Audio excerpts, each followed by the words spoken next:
శుక్లాం బ్రహ్మ విచారసార పరమామాద్యాం జగద్వ్యాపినీం వీణా పుస్తకధారిణీం అభయదాం జాడ్యాంధకారాపకాం హస్తే స్ఫాటికమాలికాం విదదతీం పద్మాసనే సంస్థితాం వందే తాం పరమేశ్వరీం భగవతీం బుద్ధిప్రదాం శారదాం. శ్రీ మహాగణాధిపతయే నమః. శ్రీ మహాసరస్వత్యై నమః. శ్రీ గురుభ్యో నమః. శని సంచారము 26 జూలై 2026 ఆదివారం రాత్రి 1 గంట నుండి 10 డిసెంబర్ 2026 గురువారం రాత్రి తెల్లవారుజామున 5:30 మధ్య కాలంలో శని గ్రహము వక్రరీత్యా మీనరాశిలో సంచరిస్తూ ఉన్నాడు. కనుక సాధారణ సంచారంతో పోల్చినట్టయితే వక్రరీత్యా సంచరిస్తున్నటువంటి సమయంలో 12 రాసుల వారికి విభిన్నమైనటువంటి గోచార ఫలితాలు ఉంటాయి. సహజంగా శని వక్రరీత్యా సంచారము, రుజుమార్గంలో సంచారము అనేటువంటివి 2 రకాల సంచారాలు మనకు శాస్త్రంలో గణిత భాగంలో చెప్పబడి ఉన్నాయి. అయితే వక్రరీత్యా శని సంచారము అని అంటే వెనుకకు నడవడము అని అర్థం కాకుండా మనము భూమిపై నుండి చూసినట్టయితే శనైశ్చరుడు వెనుకకి నడుస్తున్నట్టుగా మనకు అగుపిస్తాడు, అంటే కనబడతాడన్నమాట. ఇది ఖగోళ పరంగా సూర్యుడికి కొన్ని డిగ్రీల సమీపంలో శనైశ్చరుడు వచ్చినప్పుడు ఇలాంటి వీక్షణ మనకు కలుగుతుంది. అయితే దాని ఫలితము భూమిపైన ఉన్నటువంటి వారికి, మానవులందరికీ కూడాను విభిన్నమైనటువంటి ఫలితాలు, అంటే రుజుమార్గంలో సంచరిస్తున్నటువంటి శని కంటే కూడాను వక్రరీత్యా సంచరిస్తున్నటువంటి సమయంలో కొంత విభిన్నమైనటువంటి ఫలితాలు ఇస్తాడు అనేటువంటిది మనకు జ్యోతిష్ శాస్త్ర గ్రంథాలు చెబుతున్నాయి. గనక ఈ వక్రరీత్యా సంచరిస్తున్నటువంటి శని యొక్క ఫలితాలు 12 రాసుల వారికి ఎలా ఉంటాయి అనేటువంటి విషయాన్ని మనము తెలుసుకుందాం. కన్యారాశి జాతకులకు శనైశ్చరుడు మీనరాశిలో వక్రించి సంచరిస్తున్నటువంటి సమయంలో ఎలాంటి ఫలితాలు ఉంటాయి శని మూలకంగా అనే విషయాన్ని గనక మనం చూసినట్టయితే, ఈ 7వ స్థానం అవుతుంది కన్యారాశి వారికి. అంటే 7వ స్థానంలో శని వక్రించి సంచరిస్తున్నాడు. అంటే 6వ స్థానానికి సంబంధించినటువంటి ఫలితాలు కూడాను కొన్ని కలిగే అవకాశాలు ఉన్నాయి. కాబట్టి శని 7వ స్థానం గనక మీరు ముఖ్యంగా కుటుంబం లోపల అనవసరమైనటువంటి చర్చలకు తావివ్వకుండా మనకు ఎంతవరకు అవసరమో అంతవరకే చర్చిస్తూ భార్య భర్తతో కానివ్వండి, భర్త భార్యతో కానివ్వండి, సుఖమయంగా ఉండడానికి, అన్యోన్యంగా ఉండడానికై మీరు ప్రాధాన్యత ఇవ్వాలి. ఇకపోతే అన్ని వ్యవహారాల లోపల కూడాను ఓపిక అనేటువంటిది చాలా అవసరం. మీకు వివాహ ప్రయత్నాలు మీకు కలిసి వస్తుంది. అంటే ప్రారంభంలో కొంత ఆలస్యం జరిగినప్పటికీ ఫలితము మీకు అనుకూలంగా ఉంటుంది. ఇక ఉద్యోగంలో, ఆఫీసులో ముఖ్యంగా అధికారులతో, తోటి ఉద్యోగులతో సమన్వయంగా ఉండండి. అంటే వాళ్ళందరితో కూడాను మీరు కలిసి పనిచేస్తున్నట్టయితే మనస్ఫూర్తిగా మీకు మంచి ఫలితాలు ఉండే అవకాశాలు ఉన్నాయి.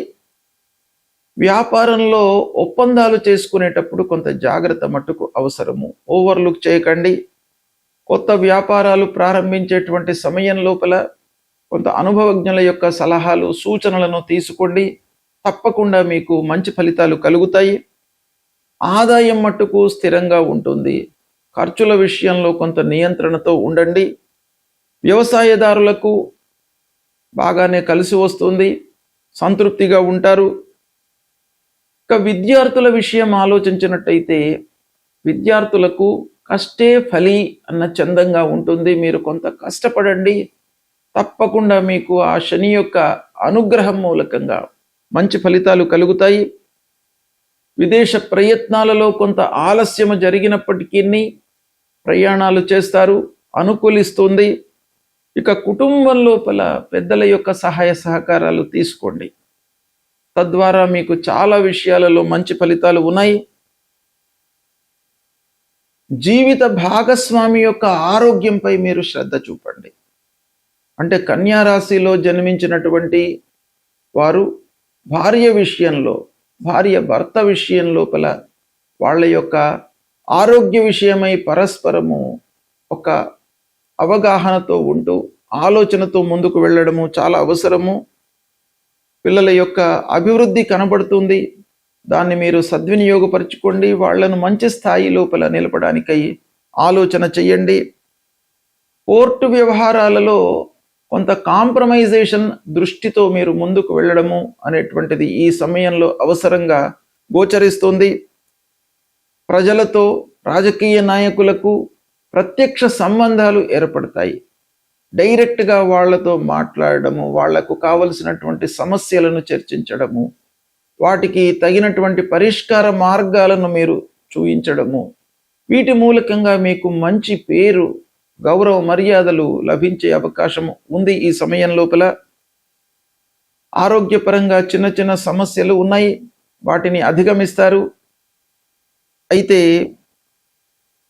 అదృష్టం విషయం లోపల మీకు కొంత అనుకూలతనే ఉంది, అయినప్పటికీ మీరు కొంత ఆత్మవిశ్వాసంతో ముందుకు వెళ్ళడం మంచిది.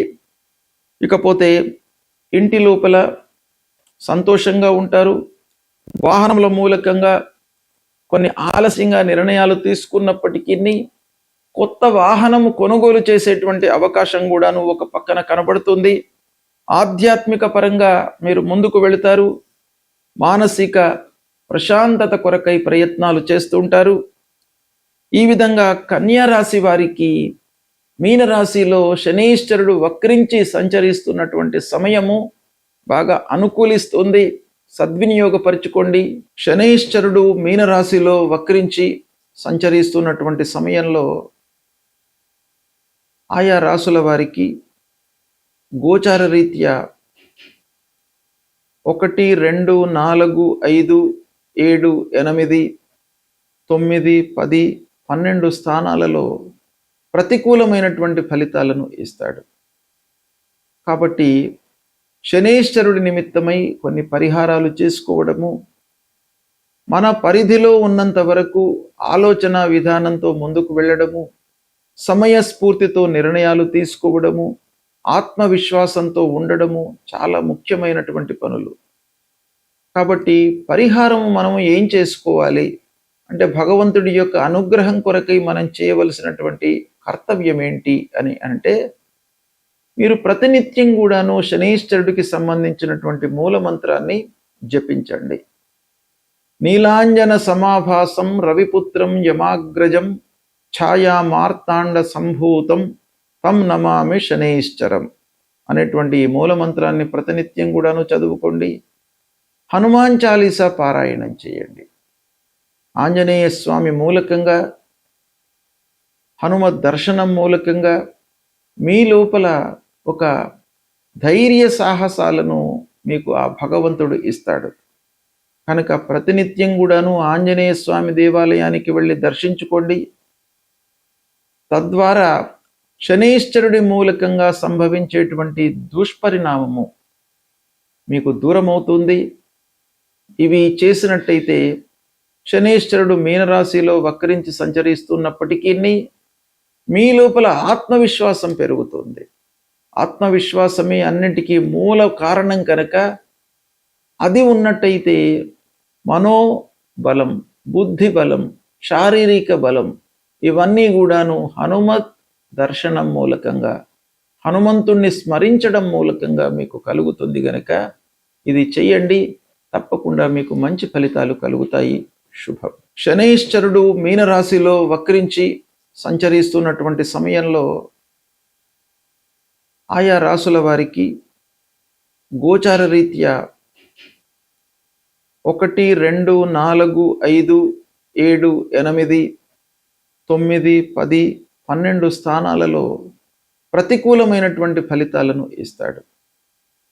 కాబట్టి శనీశ్వరుడి నిమిత్తమై కొన్ని పరిహారాలు చేసుకోవడము, మన పరిధిలో ఉన్నంత వరకు ఆలోచన విధానంతో ముందుకు వెళ్ళడము, సమయస్ఫూర్తితో నిర్ణయాలు తీసుకోవడము, ఆత్మవిశ్వాసంతో ఉండడము చాలా ముఖ్యమైనటువంటి పనులు. కాబట్టి పరిహారం మనం ఏం చేసుకోవాలి అంటే, భగవంతుడి యొక్క అనుగ్రహం కొరకై మనం చేయవలసినటువంటి కర్తవ్యం ఏంటి అని అంటే, మీరు ప్రతినిత్యం కూడాను శనీశ్వరుడికి సంబంధించినటువంటి మూలమంత్రాన్ని జపించండి. నీలాంజన సమాభాసం రవిపుత్రం యమాగ్రజం ఛాయా మార్తాండ సంభూతం తం నమామి శనైశ్చరం అనేటువంటి ఈ మూలమంత్రాన్ని ప్రతినిత్యం కూడాను చదువుకోండి. హనుమాన్ చాలీసా పారాయణం చేయండి. ఆంజనేయ స్వామి మూలకంగా, హనుమత్ దర్శనం మూలకంగా మీ లోపల ఒక ధైర్య సాహసాలను మీకు ఆ భగవంతుడు ఇస్తాడు. కనుక ప్రతినిత్యం కూడాను ఆంజనేయ స్వామి దేవాలయానికి వెళ్ళి దర్శించుకోండి. తద్వారా శనీశ్వరుడి మూలకంగా సంభవించేటువంటి దుష్పరిణామము మీకు దూరమవుతుంది. ఇవి చేసినట్టయితే శనీశ్వరుడు మీనరాశిలో వక్రించి సంచరిస్తున్నప్పటికీ మీ లోపల ఆత్మవిశ్వాసం పెరుగుతుంది. ఆత్మవిశ్వాసమే అన్నిటికీ మూల కారణం కనుక అది ఉన్నట్టయితే మనోబలం, బుద్ధి బలం, శారీరక బలం ఇవన్నీ కూడాను హనుమత్ దర్శనం మూలకంగా, హనుమంతుణ్ణి స్మరించడం మూలకంగా మీకు కలుగుతుంది. గనక ఇది చెయ్యండి, తప్పకుండా మీకు మంచి ఫలితాలు కలుగుతాయి. శుభం.